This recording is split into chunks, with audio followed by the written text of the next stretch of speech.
Over the last 24 hours or so, a lot of people have been talking about this post over on our Marvel Rivals titled Marvel Rivals vs. Marvel's Avengers Cosmetic Comparison. This comparison post then getting reposted on Twitter and getting more people to talk about it, and the discourse just proliferating from there. As you probably know, Marvel Rivals is that new NetEase hero shooter game. Personally, I've been having a lot of fun with that game myself. Never played Overwatch, never cared to play it, but Rivals has been very addicting. Granted, it's been out for like a month now, and I only started playing it about 2 weeks ago, so I kind of missed like the very start, but hey, still close enough, I guess. Anyways, the game Marvel's Avengers, the other game in the comparison that we're going to take a look at in a moment as mentioned, was released in 2020, developed by Crystal Dynamics and originally published by Square Enix. In other videos, we've talked about how Square Enix has been increasingly embracing things like DEI policies over the last number of years, and interestingly enough, how their financial situation has also been getting astronomically worse over the last number of years too. So now when we take a look at these designs for Marvel's Avengers, let me know if you think perhaps Square and perhaps DEI policies and stuff like that may have affected these designs. Oh, I should also mention, I'm not very familiar with Crystal Dynamics. However, I do think some people had said that like some of the more recent Tomb Raider games were kind of embracing those policies too. Once again, that part of the topic I'm not that familiar with, so perhaps if you're more familiar with that in the comments, please do elaborate on that for us. All right, with that all said, let's take a look at the comparisons. On the left, we've got Marvel Rivals, and on the right, we've got Marvel's Avengers. And yeah, Cap is just looking sad. Like, not even a figure of speech. Like, the dude literally looks depressed. I'm not sure if Thor's looking any better. It's not terrible, I suppose, but it's certainly not very heroic. Iron Man's just looking more like Walmart Iron Lad. What is going on with Widow? You can see on the left, Black Widow, they made her very womanly. On the right, they've done that thing that we've seen other games do where they make, like, the women have larger shoulders than their hips. Like, I don't know why it's a thing, but some games are doing that lately, and usually when they're embracing that DEI slop. So once again, let me know if you think that might be the case here too. Oh gosh, here's another example of Widow. Like, yeah, man, they were not cooking. Hawkeye is literally looking like he got this at that Halloween store. What's it called? Like Party City, I think. Is that the one? No offense to anyone who's gotten costumes from there. But you know, this is supposed to be some like heroic game. This is supposed to be like the real Hawkeye. I don't know if this is any better. It's like equally as bad in my opinion. The shades are not helping, but to be fair, I also don't like the Hawkeye designs in Rivals. So moving on to Spider-Man.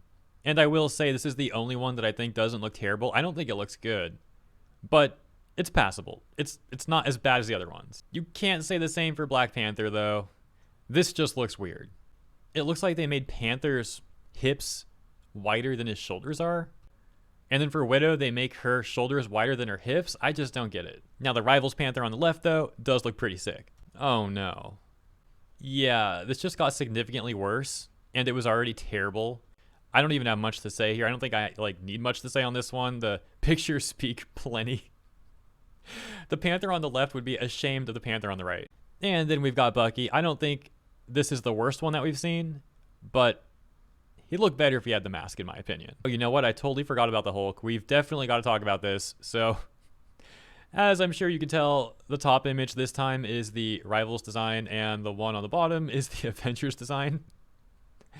Why is he looking like he's trying to take notes from Blob or something? I think I also forgot this Thor. My bad. The Rivals Thor is literally like double the thickness of the Avengers Thor. And then same for this one too.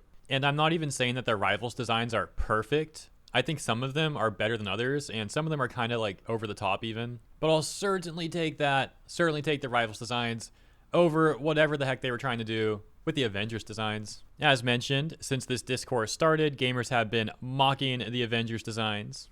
Some even comparing them to Concord. However, as you can see, some people actually defending the Avengers designs as well.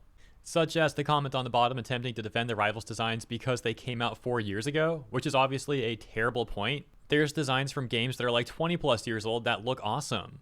There's thousands of posts of people mocking those designs over on Twitter and back on Reddit. Same thing here. For example, top post saying, the more I swiped, the worse it got, and lol, the Avengers game looks like knockoffs. This user pointing out something interesting, saying they're all slouched over too. That likely doesn't help. They don't stand upright or heroic. That really contributes to the feel of them just being some dude in a costume rather than the presence of a superhero. they basically didn't understand superheroes at all. This response also talking about something that I mentioned, which is how they look depressed, says, I know that was my thought. All the Avengers models have this depressed look on their face, and they're all in static slouch poses. They look sad. So yeah, Marvel Rivals players are largely mocking those Avengers designs. However, that does take us to something else that I saw going on in recent Rivals discourse. That being this tweet from Pirate Nation, who says, I refuse to believe this is a real person, and showing this Steam discussions post that is titled, Gender-swapped heroes in Season 1 are necessary, and they go on to demand gender-swapped heroes. Now, in my humble opinion, this is very obvious bait. However, some people in the responses didn't seem to realize that this is most likely bait, and they essentially fell for it. For those that don't know, the Steam forums are often used to farm Jester awards because it's amusing to do such. I myself have on occasion made like very obvious bait posts try and farm Jesters, and it's actually worked really well. Like, I actually made a very obvious bait post on the Concord Steam discussion page when it was still like released, when it was still not delisted. And dude, I got like 50 plus Jesters on that post. It was great. So knowing that this is bait though, just for the lulz, let's take a look at this.